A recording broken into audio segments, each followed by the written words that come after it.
People say that life-changing moments often come unexpectedly, but sometimes they are disguised as a family dinner, a dazzling feast, bursts of laughter, glasses clinking in celebration, all concealing a betrayal that had been planned long ago.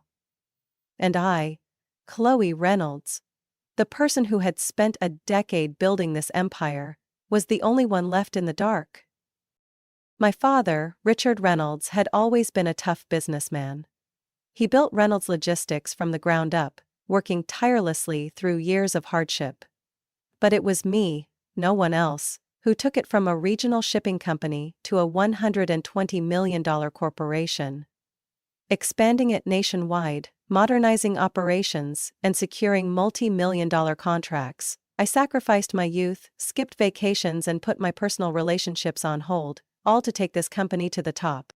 And yet, on what seemed to be just another family gathering, my father spoke the words that made me an outsider. "Ethan will take over the company." The declaration struck me like a bolt of lightning in the middle of the dinner. I heard the congratulatory murmurs, the scattered applause, but everything around me suddenly blurred. I turned to my father, hoping I had misheard, but his face remained calm, his hand resting proudly on Ethan's shoulder. My younger brother. A knot tightened in my stomach. Ethan? The one who had never spent a serious day working in the company, who had burned through untold amounts of money on failed ventures, the one everyone, employees and business partners alike, knew was incompetent? And now, he was my replacement? I gripped my wine glass, my fingers tightening around the fragile stem. In that moment, I caught sight of my mother, sitting a few seats away, silently watching me. There was a flicker of hesitation in her eyes, but as always, she said nothing. She never did. I couldn't let them see me falter, not now.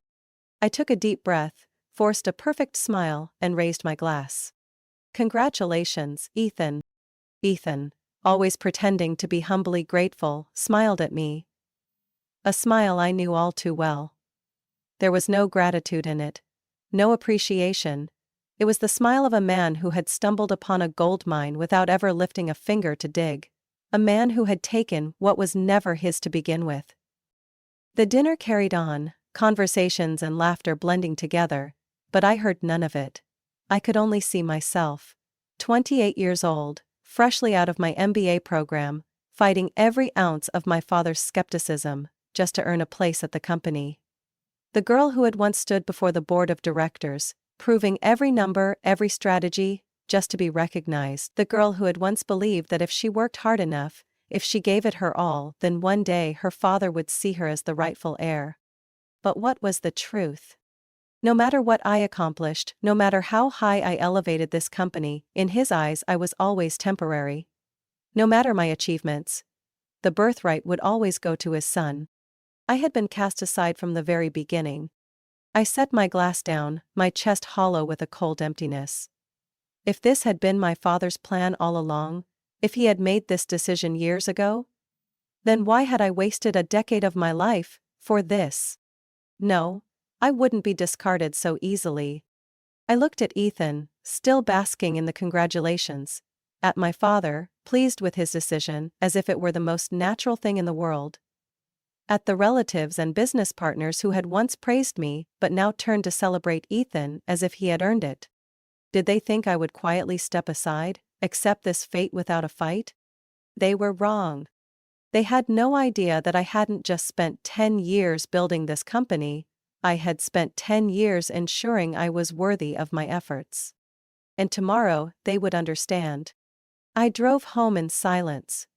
Only the hum of the engine filled the confined space of my car, blending with the steady rhythm of my racing heart.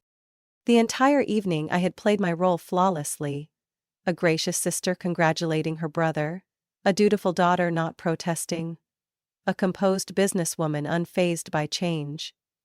But now, with no one watching, I felt the slow burning fury deep within me. Not the kind that erupted in anger, but the kind that was chilling, calm before the storm. Did they think I would simply accept this fate?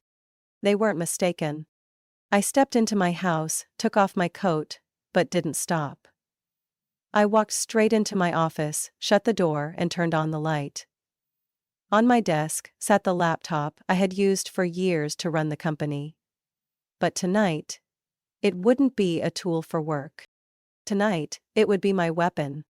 I opened it and began digging into the documents I had long memorized but never had a reason to use. Until now. Contracts, shares, corporate bylaws. I had been working here since day one, back when the company struggled to land even the smallest contracts. I was the one who negotiated with investors, the one who single-handedly built the financial system that pulled the company back from the brink of bankruptcy. And I knew. My father never read the fine print. That was his biggest mistake. I opened a hidden folder on my computer, where I had stored every shareholder agreement over the years. One by one, my father had unknowingly handed me power he never realized he was giving away. The first time was in 2014, when the company needed urgent investment capital to expand operations. I invested my own money, securing 15% equity in return. The second time was in 2017, when the company faced a major lawsuit. To cover the costs, my father signed a collateral agreement, transferring another 10% of shares to me. And then in 2020, when the company was on the verge of being acquired by a larger competitor, I was the one who raised the defense fund, gaining another 10% equity in the process. I clicked on another file, the Internal Power Distribution Agreement. According to the corporate bylaws signed in 2016, any changes to the CEO position required approval from the majority shareholder. I double-checked the numbers. In total, I owned my original 35% stake, plus the 35% my father had unknowingly handed over through the years. I was the majority shareholder. Ethan thought he would walk into the executive office as the new CEO, that he would take control and run the company however he pleased.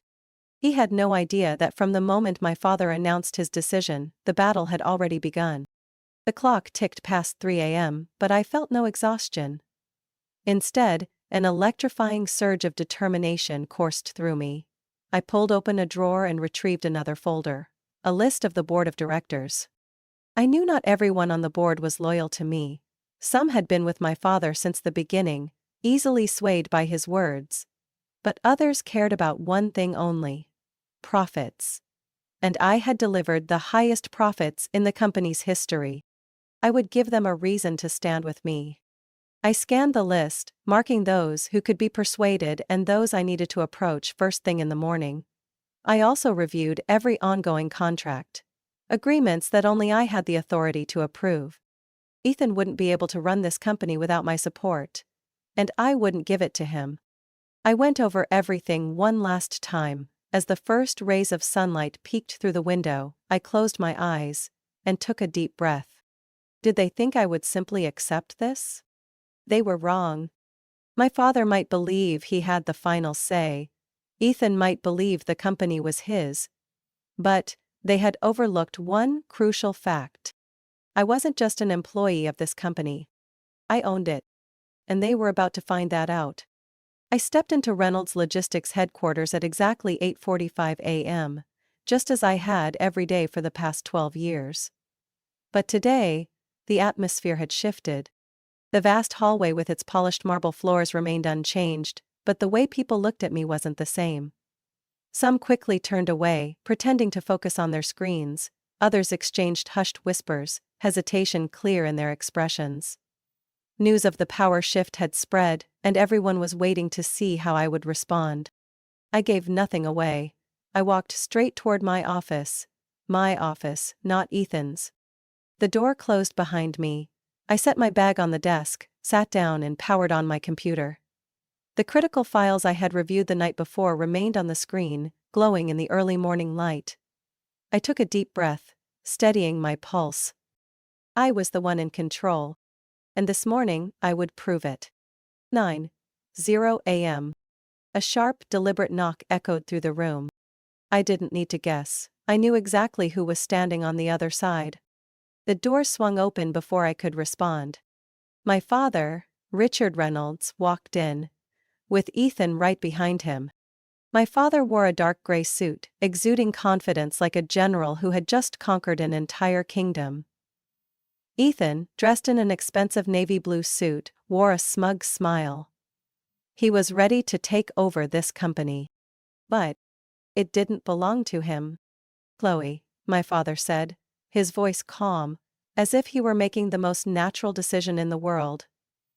Ethan will be taking over the company.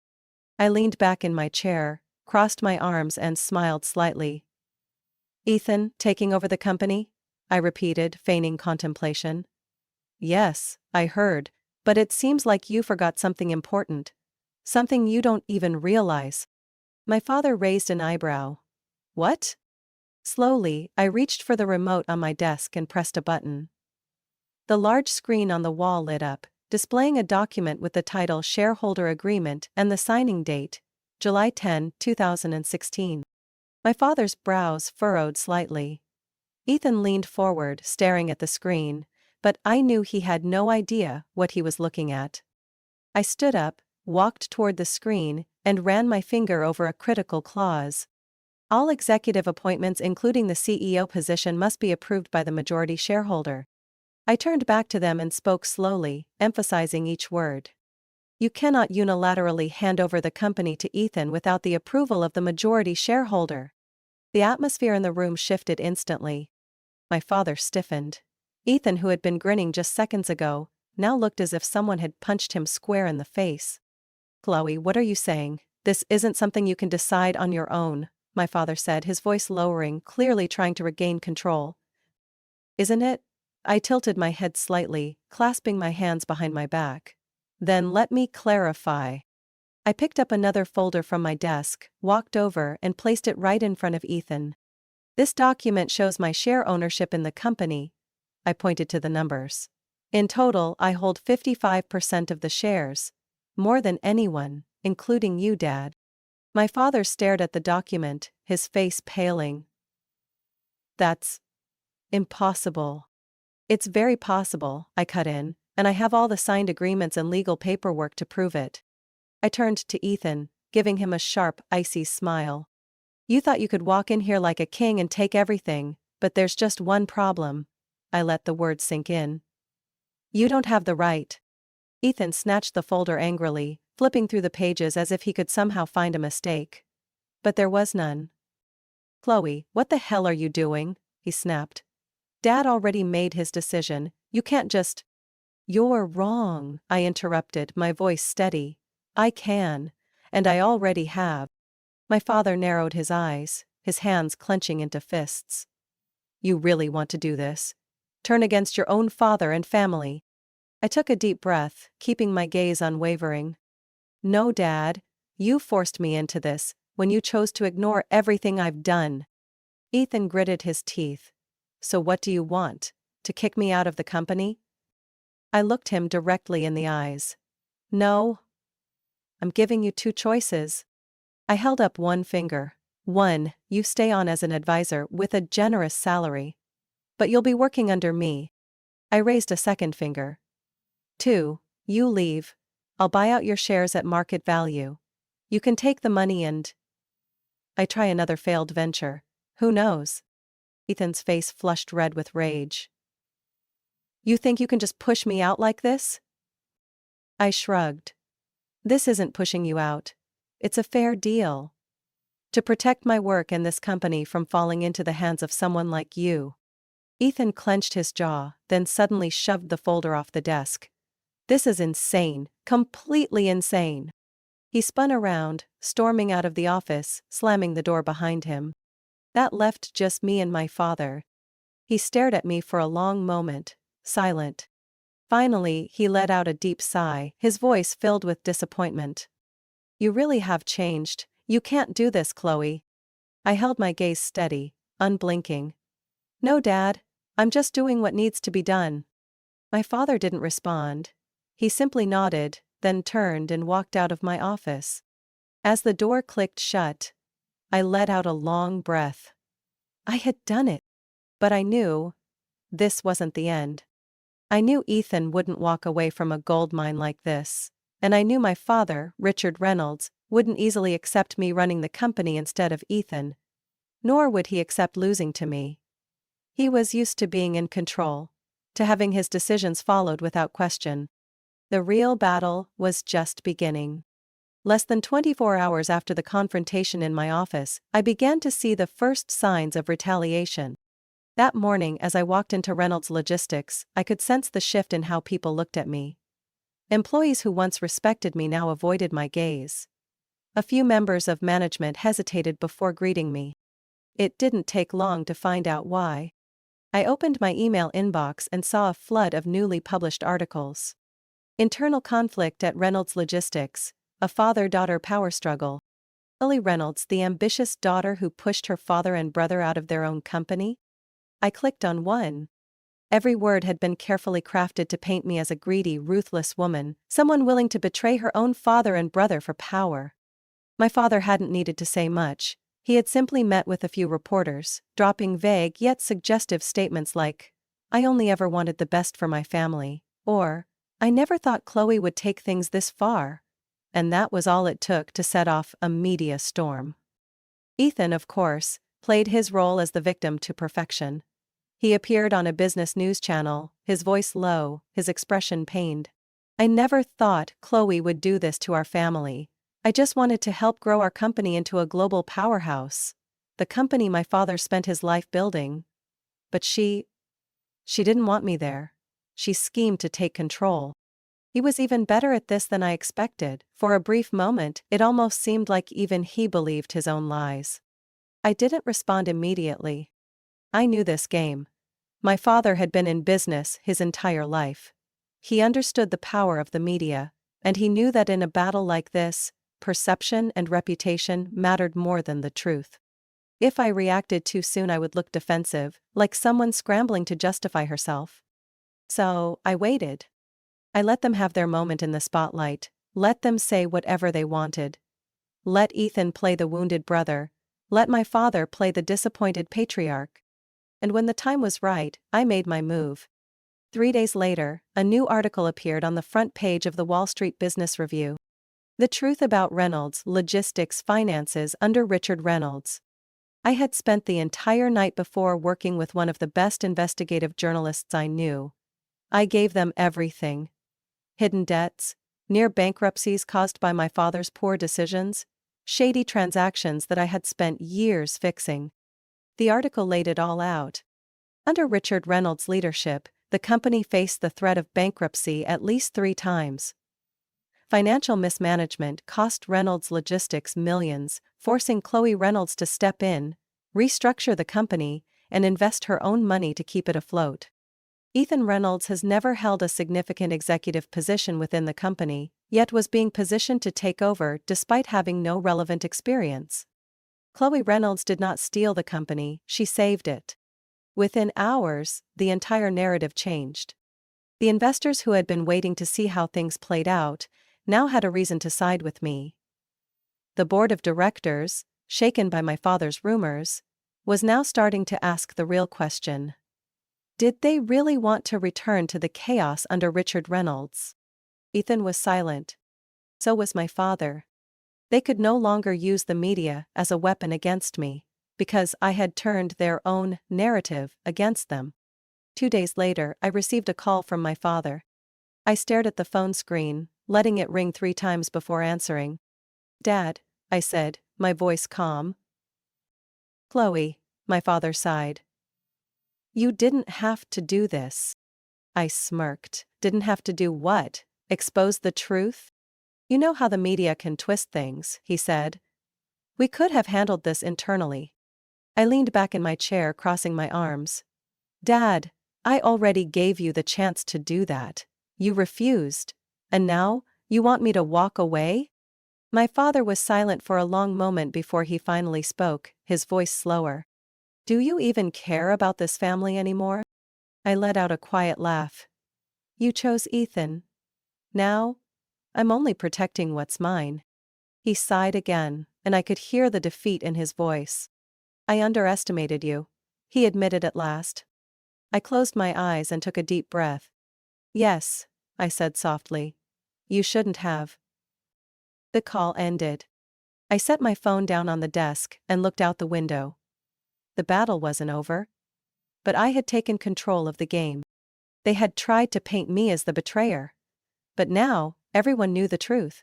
I wasn't the one who stole this company. I was the only one who truly deserved to own it. 2 weeks after the article exposing the truth, the storm finally settled. The whispers, the probing phone calls, the tense board meetings. All of it began to fade into the past. I had secured my position, and more importantly, I had proven I was worthy of it. But there was one thing I knew for sure.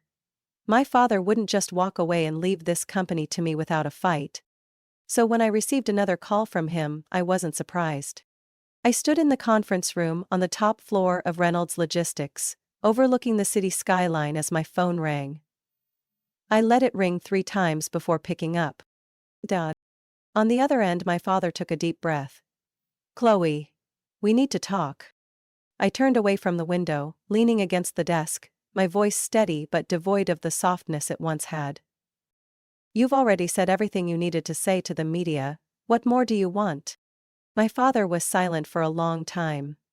When he finally spoke, his voice was lower, more tired. I'm stepping back. I won't fight this anymore. I closed my eyes for a brief second, allowing myself a fleeting moment of relief. Good, I said simply. My father let out a dry chuckle through the phone. I knew you wouldn't try to stop me.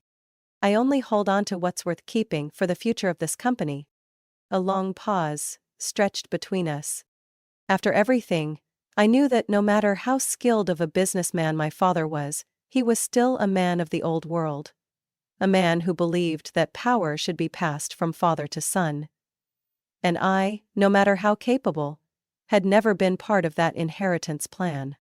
But now, he had no choice but to accept reality. I'll be selling you my remaining shares, he finally said. I'll keep a small stake as an investor, but I won't be involved anymore. I nodded silently, even though he couldn't see it. And Ethan? I asked. My father sighed. He'll have to accept it, he's leaving. I wasn't surprised. Ethan never had the strength to fight to the end. Once he saw he couldn't win, there was only one path left for him. To walk away with the money I had offered. Good, I repeated. My father fell silent for a long time, then finally, almost as a whisper, he said, I underestimated you. Something tightened in my chest. It wasn't pain. It wasn't regret. Just emptiness. I had once longed to hear words of recognition from my father. I had once believed that if I worked hard enough, if I dedicated enough of myself, he would finally see me. But the truth was, he had never once acknowledged my efforts. And now, I no longer needed his validation. Good luck with whatever you do next, I said, my voice devoid of emotion. He let out a small chuckle. Thank you. The call ended. And with that, an old chapter officially closed. After my father left, I finally did what I should have done long ago. I rebuilt the company in my own vision. I didn't just maintain what I had created, I transformed everything. I fired the senior executives who had remained loyal to my father and Ethan, replacing them with people who were truly capable. I modernized our management systems, investing in technologies my father once dismissed as unnecessary. Most importantly, I changed the corporate culture, turning the company from one shackled by outdated thinking into a dynamic, innovative, and stronger corporation than ever before. The result? Within a year, Reynolds Logistics surpassed a $200 million market valuation. For the first time in company history, we expanded internationally. I signed contracts with partners my father had once deemed out of reach. The company they had tried to take from me was now thriving more than ever, under my leadership. A year later, I saw my father for the first time since he left the company. We met in a quiet restaurant, no reporters, no cameras. He looked older, maybe from the stress of the past year, or maybe because he had finally realized his time had passed. I read about your partnership with the international shipping conglomerate, he said, swirling his glass of wine. It was a smart move. I smiled. I know. He shook his head slightly, a faint smirk on his lips. You don't need my approval anymore, do you? I met his gaze directly. No, Dad. I never really did. A silence passed between us. But this time, it wasn't hostile. No more battles, no more schemes. Just a father and a daughter, sitting across from each other after a long war. He raised his glass. Then, congratulations, Chloe. I lifted mine, clinking it gently against his. To new beginnings. Not to victory, but to reclaiming what was mine, and finally realizing I no longer needed anyone's recognition. 1 year after I took control of Reynolds Logistics, I sat alone in my office, staring out at the city skyline through the floor-to-ceiling windows. Below, the world moved forward as it always had. Freight trucks left the warehouses. Multi-million-dollar deals were signed. New employees walked into the building, hopeful for a future I had built. All of this was because of me. Reynolds Logistics was no longer a family business. It was a corporation. I had won. So why did I still feel an emptiness inside? That evening my phone buzzed with a message from my father.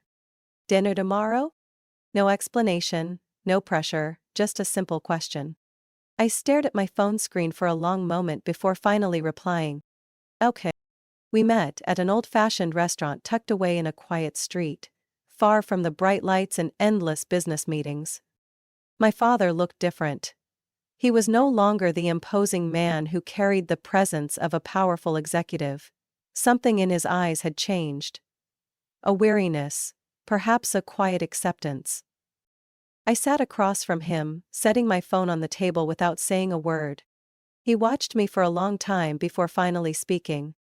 You did well, Chloe. I raised an eyebrow slightly but didn't respond. He sighed, setting his wineglass down. I thought that if I gave the company to you, you would ruin everything. I was wrong. I let out a faint, humorless laugh. You never believed I could do it, did you? He didn't deny it. A silence stretched between us, not the tension of an ongoing battle, but a different kind of emptiness. The realization that no matter who won or lost, something had been permanently lost. My father slowly turned his wineglass in his hands, staring at the table as his voice lowered. I thought keeping the company and the family was the most important thing. He paused, then looked directly at me. But the family is gone. Something in my chest tightened for a brief second, but I didn't let it show. Family isn't a company, Dad, I said, my voice steady. But you never saw me as part of the family when it came to the business. I was just a placeholder. Until Ethan was ready. He didn't refute it. A part of me wanted him to apologize, to hear him say clearly that he had been wrong, that he regretted never seeing me as his rightful heir from the beginning. But that wasn't going to happen. He was Richard Reynolds. He never apologized. Instead, he spoke slowly. I know you don't need my approval anymore. I looked at him, and for the first time in a year, I realized it was true. I no longer needed my father's recognition. I no longer sought his validation. I had spent a decade trying to prove my worth to him. But in the end, the only person I ever needed to prove my worth to was myself. I leaned back in my chair, taking a deep breath. I built this company my way, Dad, I said calmly. I took it further than you ever imagined. And I'm not stopping. My father nodded slowly. I know. We said nothing more. There were no reconciliatory hugs, no miraculous reconnection like in fairy tales. We were simply two people who had stood on opposite sides for too long, and now, we both understood that the distance between us would never fully disappear. Finally, my father raised his glass. Congratulations, Chloe. This time, when I clinked my glass against his, I felt no anger, no disappointment. I only felt peace. That night, when I returned home, I stood by my office window, looking out at the glittering city lights.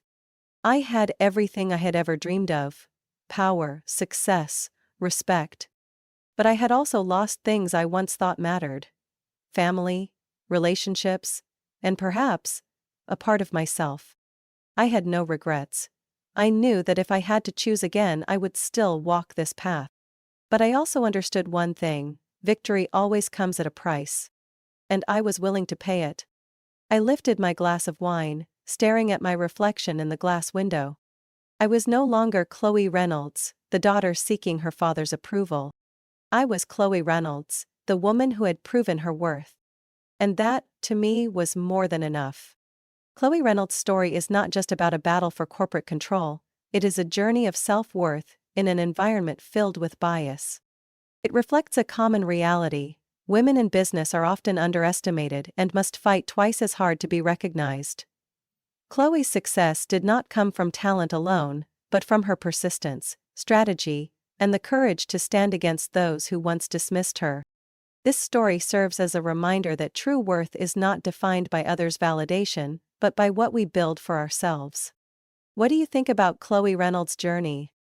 Did she do the right thing by fighting for what was rightfully hers, or did she lose too much in the process? Share your thoughts in the comments. And don't forget to follow the channel for more powerful stories about life and family.